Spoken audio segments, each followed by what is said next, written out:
Yeah, so we're excited to be talking today. I work at Inspira. We're a brand experience agency with a focus on experiential and integrated creative solutions, and work with financial service clients, CPG, food, beverage, automotive, and entertainment. So it's an exciting opportunity to be here talking about some of the great work that Bridget and her team at Ally has been doing. So I'm going to turn it over to Bridget.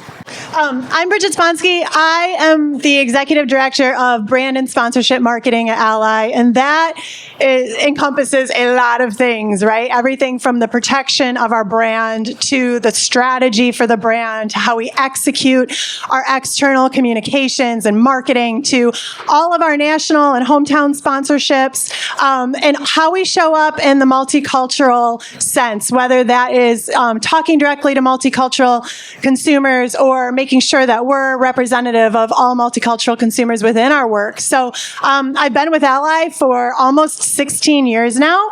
I came over here to specifically rebrand the company, which is a really fun story in itself. We'll talk a little bit about that today. Exciting stuff. Much more exciting than a dance party walking down the street, right?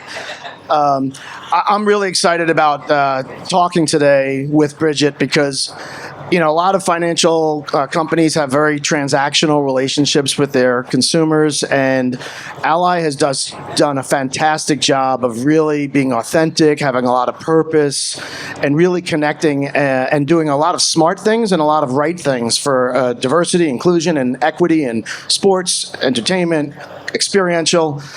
So we're going to get into all of that. But before we do, Bridget, can you share a little bit about Ally in terms of the brand origin story? You just mentioned you came over to sort of help with the rebrand. Yeah, sometimes I think that's important just to ground everybody on where we came from because it helps with the why of where we are today. But I came over to Ally almost 16 years ago to rebrand the company from what we were before, which was GMAC, which we were a captive finance automotive lender for General Motors. And that company was rebranded in the middle of a great recession. It was the worst economic downturn since the Great Depression.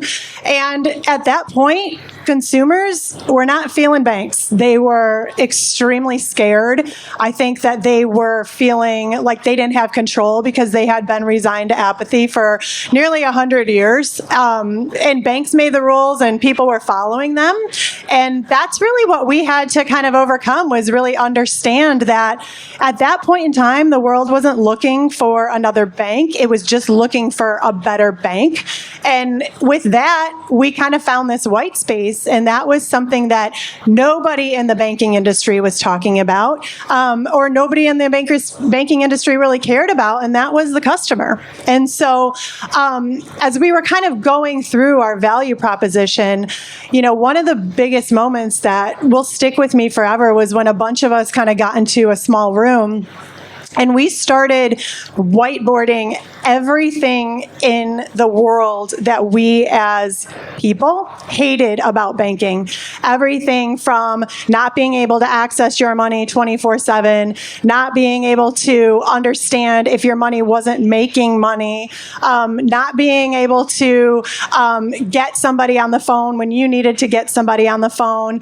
And that's really what kind of led us down this path of the consumer being at the heart of every single thing that we do. And so, Ally really just had the bravery to disrupt this industry in a way that became, I think, what has kind of set us up on the trajectory that we've been on for that journey.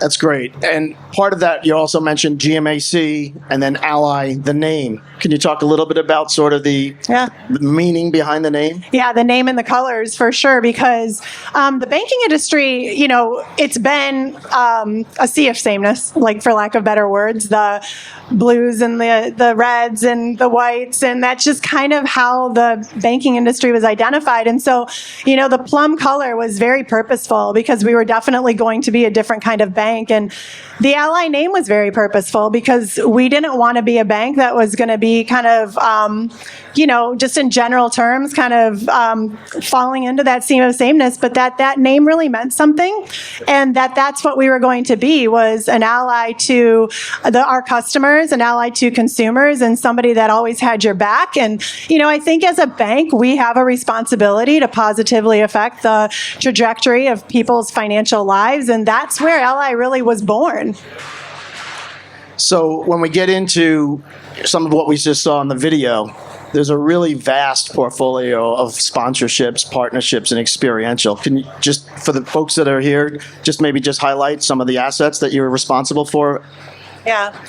The funny thing is, and it wasn't funny then, but looking back, we were actually precluded from doing sponsorships for about 7 years because we were a TARP recipient. In the days of the Great Recession, we were a TARP recipient. We had to pay that money back. So for the first 7 years, we were precluded from doing any sort of sponsorship. And honestly, that was a lot of what I think we battle as experiential marketers and sponsorship marketers is the perception that sponsorship is a nice to have in the marketing mix, and it's not. It's absolutely a critical component of the marketing mix.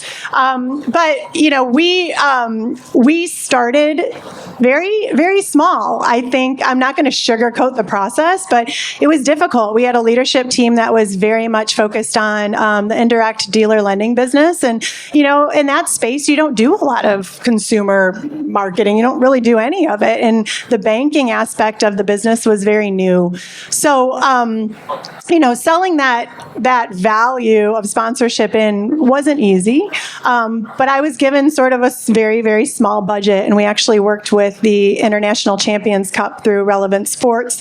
And we sponsored the first ICC tournament to be brought here to be played on U.S. soil. And that was because what we saw was soccer was the fastest growing sport in the United States, and the target for Ally overlapped immensely with the fan base for soccer. And, what we were able to do is kind of prove out the value and the efficiency of the sponsorship and how effective it was in the marketing mix, which was absolutely it was a transformative moment for us as Ally, because shortly after that, we got into the motorsports space, and we started in 2018 with Jimmy Johnson in the 48 through Hendrick Motorsports.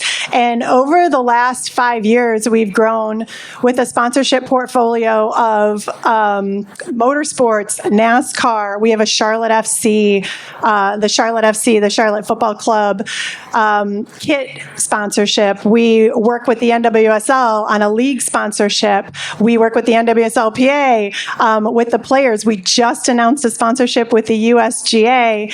We just announced a sponsorship with the Aces, the Las Vegas Aces, last week. So our portfolio has grown kind of hand over fist in the last 5 years. And in all honesty, that really took a lot of belief in my team from top leadership and values that aligned, I think, from the company all throughout the enterprise. But it wasn't an easy process. And, I'm happy to talk a little bit about what it took to actually sell in women's sports, because that's a whole other ball of wax. And that took a huge element of bravery.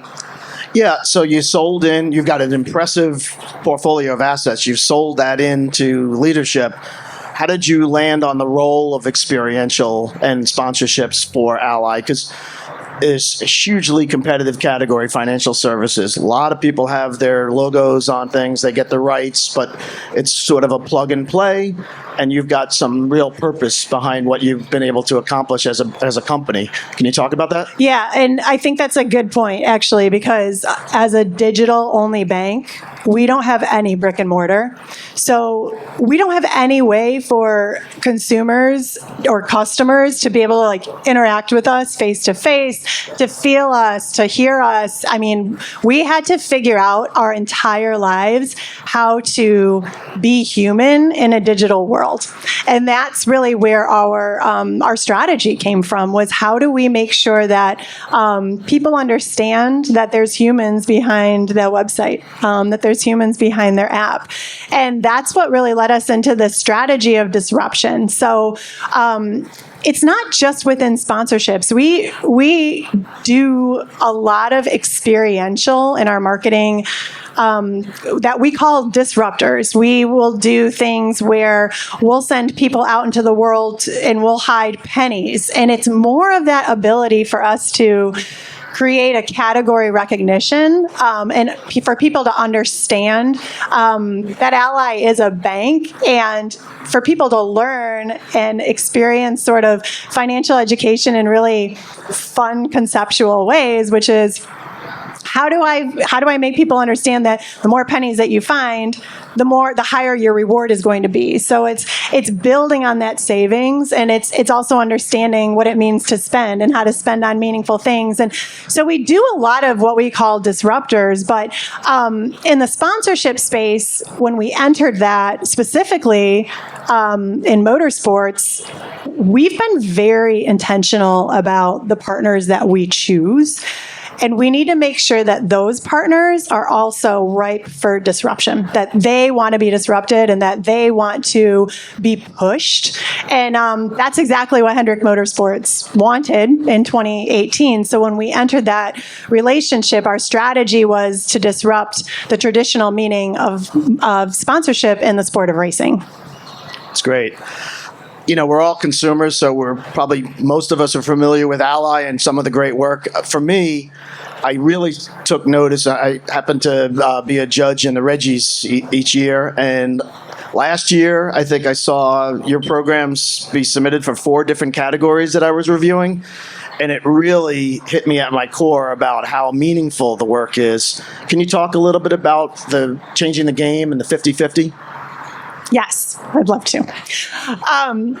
So I have a sports marketing team, and when I landed in this role, I worked on the B2B side of the business, so the indirect dealer lending side of the business from a marketing standpoint for the first 5 or 6 years for being at Ally. And when we centralized and became sort of this one Ally, we had this one Ally vision. That's when my role was really created. So we had to have brand oversight, and in sponsorship, there was 2 of us. It was me and I had a teammate. And, today I have a 40-person sponsorship team, which is like absolutely mind-blowing. But I have an entire vertical committed to women's sports. And that vertical is made up of all former women athletes, and myself included, and my boss Bridget, included.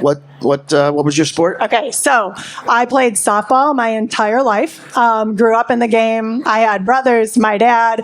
I have a cousin that actually is in the Hall of Fame for baseball. So it just kind of was it was part of my blood, and I played it, and I still played it even after college. Rec teams, intramurals, all that kind of stuff. But and I was a competitive cheerleader, and so I mean, could you get any more opposite? But competitive cheer was something that taught me a lot about how to fight for women's sports. And I had to fight tooth and nail for people to recognize cheer as a sport. I was part of the original group that went through the process in Michigan to get it recognized as a sport. So, my team was the first team to go through it as an MHSAA recognized sport. And, that was back in the 90s. And today, my alma mater went for its 21st state championship. So I was a 3-time state champion in cheerleading, but I had to fight for every ounce of respect that we got. And it's just crazy to see the difference today. But what it was interesting is, I didn't know what I didn't know back then. So I didn't know that the reason that we were doing partner resistance weight training was because we didn't have access to the weight room. And I didn't know that we were doing plyometrics in the bleachers because we didn't have access to the weight room. I didn't know a lot of that stuff, and because I was naive. But, it really didn't hit me until I had 2 girls of my own, and I was able to kind of see it from the other side. side. And, women's sports is just really having its moment. But that team was intentional. So my women's sports team was very intentional. We know the landscape. I think we understood the value and the trajectory of women's sports. And, when we first wanted to do the deal with the NWSL, like I said, I'm not going to sugarcoat it. It was not easy. But literally, what it took was truly, it was bravery. And it wasn't just bravery from me and my organization, but it was bravery from the top down. It was bravery from our CEO. It was bravery from our CFO, because they had to understand that women's sports is valued very differently than men's sports, because there is a vicious cycle at play, which is media companies don't cover women's sports as much because brands won't invest in women's sports, and brands won't invest in women's sports because media won't cover women's sports. And so it translates to poor time slots for women's sports events. It translates for lower league values. It translates into lower pay for the players, and not a great experience for the fans, in all honesty. So it was very, very intentional. And we had to kind of be brave and look at the long-term potential of it, because, the reality is there's 160 million sports fans in this country, and 80% of them want to watch women's sports. So there is a real business case there. And, once we started that NWSL sponsorship, a lot of things happened. The NWSL, had a lot of unfortunate scandals that kind of broke loose. It was a really rough time, and brands were exiting like you wouldn't believe. And we were not going to exit, because if we were going to make an impact, we had to stay and we had to be there for the players. Where were the players going to go? And that's when we aligned with the PA, the Players Association, was because we needed to hear from the players what they needed to have a sustainable league to play in. And ever since then, I think that's the moment that women's sports is having, is it took a brand to blink and break that cycle. And that's what we did. In May of 2022, that's kind of really when we felt like, if we're going to really make impact, because we saw it happening with the NWSL, but if we're really going to make impact in women's sports, we got to go bigger. And we've got to have a bigger commitment. And so in May of 2022, we made a pledge, which you saw Andrea Brimmer, my boss, kind of state in the reel that was played. But we made a pledge that over the next 5 years, for every dollar that we spent in men's sports media, that we would spend the same dollar in women's sports media. And we knew that was not going to be easy, because when we looked at our portfolio, we were only spending 10% of our media budget in women's sports, and the other 90% was going to men's sports or going into content within sports, and we didn't even really know where it was going. So it wasn't going to be easy. And, we had to think about the 5 years very intentionally from a business perspective, because one, we knew we couldn't do it alone, and two, we knew that media companies were going to have to come to the table and provide more coverage, because the inventory didn't exist. And so we ran into barriers around category exclusivity issues. We ran into barriers around poor time slots. We ran into barriers around low ad inventory. And the reality is, we didn't want to just spend our dollars in women's sports and inventory that nobody was going to see us in. That didn't make any sense for our business. So we had to push, and we had to get creative. And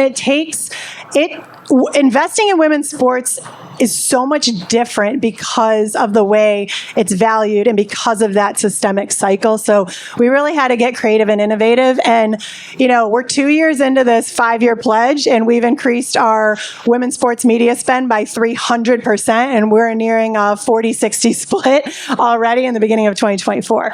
It's impressive. And here it is, a message that's relevant to our International Women's Month without even intending to. Let's unpack a little bit. There's a lot there, right? So, you start off by having a strategy. It's a long-term strategy, which right there is an accolade that's difficult to accomplish in a lot of companies. You imagined that this is a position, found some white space for yourselves as a company, but mostly you felt like it was the right thing to do. You mentioned that when we were having our call, that it started out as the right thing to do. Where has it ended up for you? Women's sports have earned a seat at the table, and I think that's one thing that I'm very, very cautious of is we don't deserve to be there. We've earned it.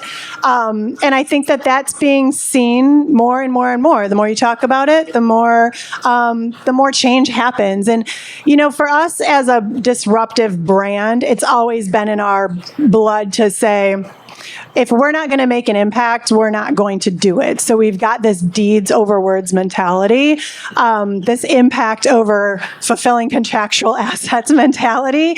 And actually, one of our rally cries is do real shit. And that's what we do. And that's what gets us up in the morning. But what we've seen is that this pledge and this commitment hasn't just impacted Ally. And I'll talk a little bit about what we've seen in terms of growth of our brand because of it, but it's impacted our partners too. So, the NWSL, this is an interesting story. I don't know if everybody knows this or not, but there's never in the history of women's sports where a women's sports championship, professional women's sports championship, was broadcast on primetime. That's sad.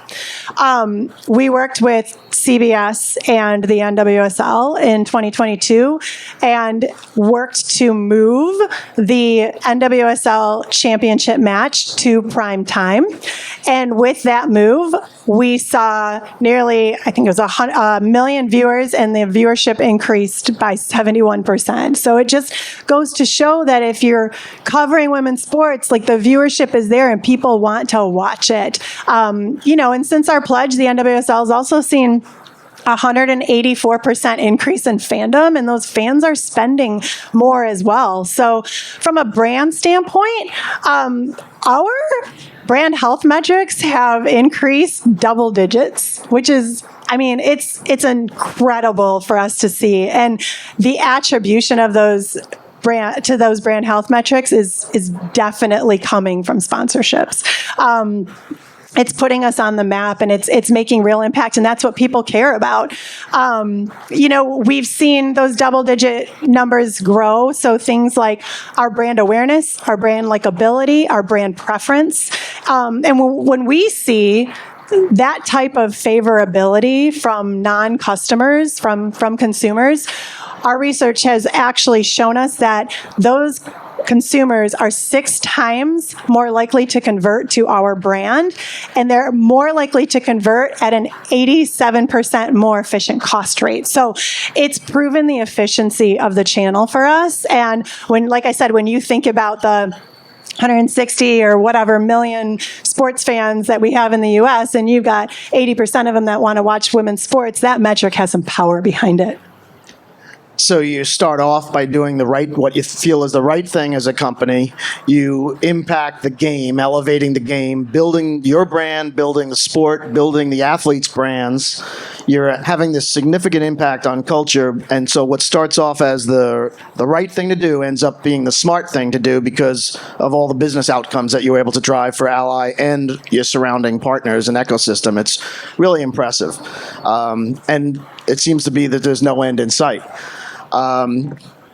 There's a lot of programs that you have in terms of planned within the calendar. Can you talk a little bit about some of the opportunistic programming? Speed of culture is something as marketers that we all have to be sensitive to. You've successfully inserted your brand into culture, and in culture, you can't control what's going to happen, but you seize opportunities when you can. Can you talk a little bit about how you guys are set up to be able to sort of act at the speed of culture with not just words but deeds? Yeah, I can.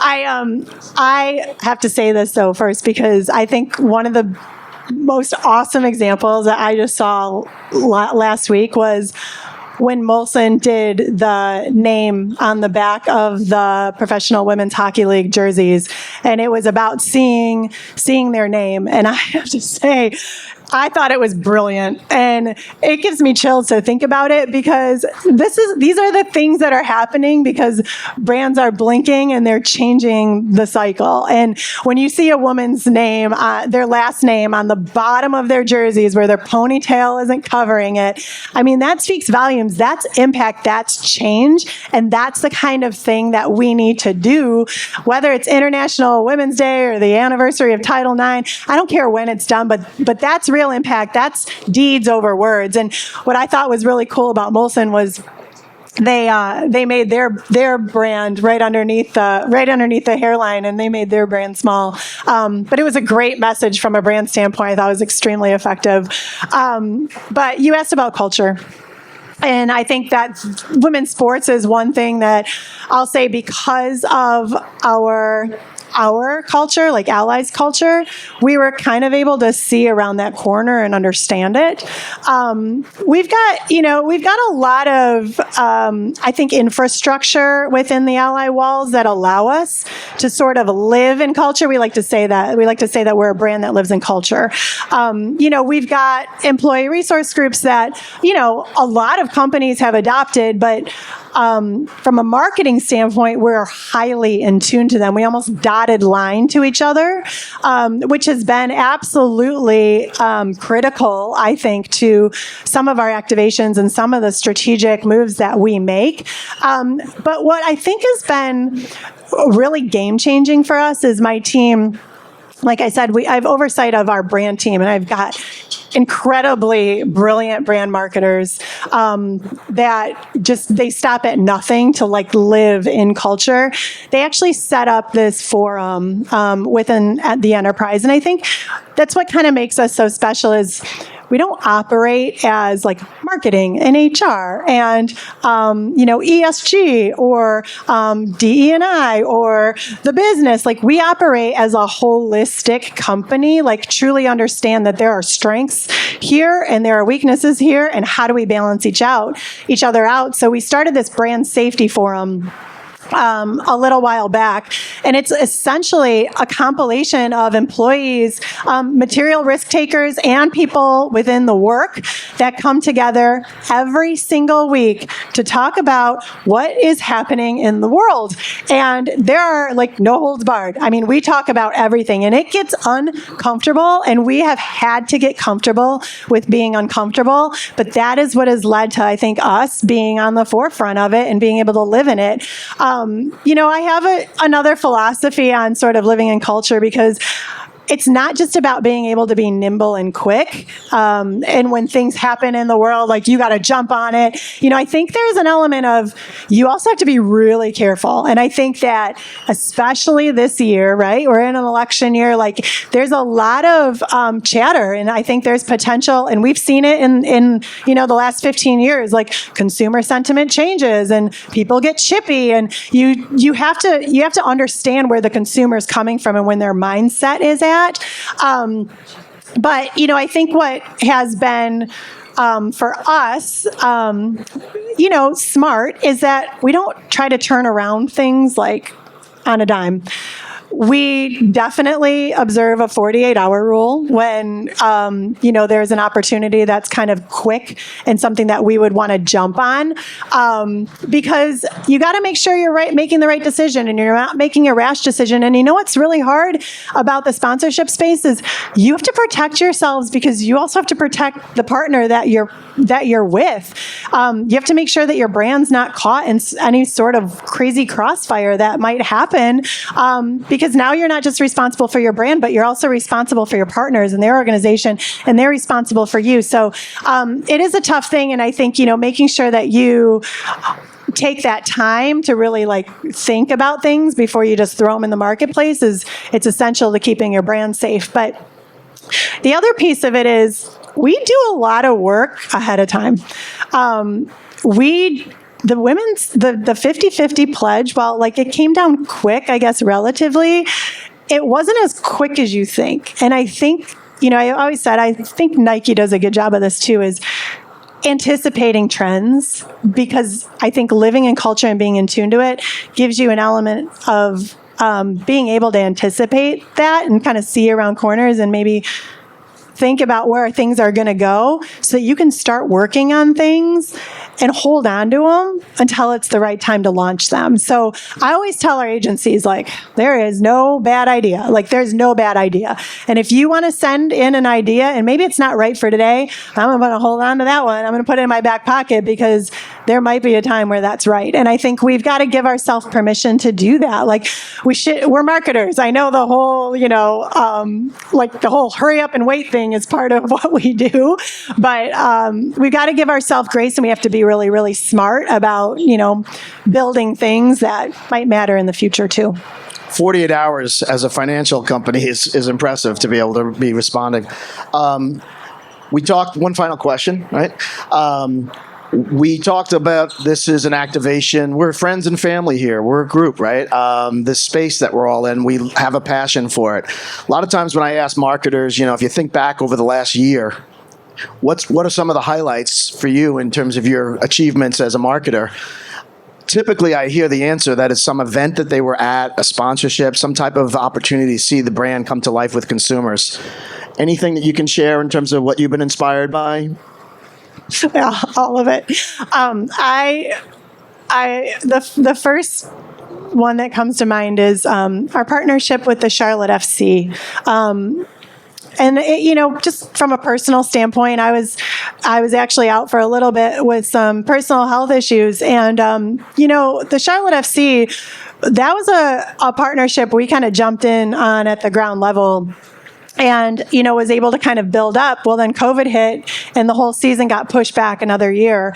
And what was really cool was all the hard work that went into it. But coming back, from, an unfortunate medical leave, I walked into that stadium, and we've always been a brand. I have always wanted to be a brand that people want to wear, that people want to be proud of, and that people want to, share. And to see our name on a Charlotte FC kit in a stadium that was sold out, and that first kick actually happening also after like a wild year of COVID, which is like a whole nother thing. It was very, very emotional. And I feel like that partnership is just kind of continued to amaze me.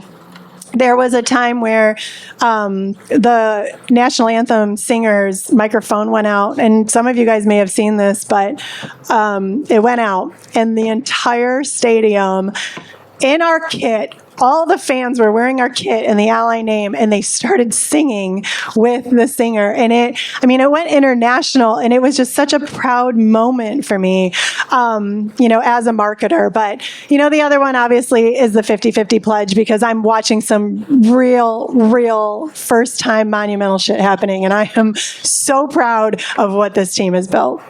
The national anthem moment is just something you can never plan. That's a magic. Lightning strikes in a bottle. It happened. But because you're inserting yourself in culture, that's when those type of opportunities create themselves for the brand. So well done. So thank you. Thank you, Bridget. Thank you for Thanks, sharing guys. such Thank inspiring you. work with us. Thank you, guys. Thanks, Jeff. No, Brand Innovators. thank you.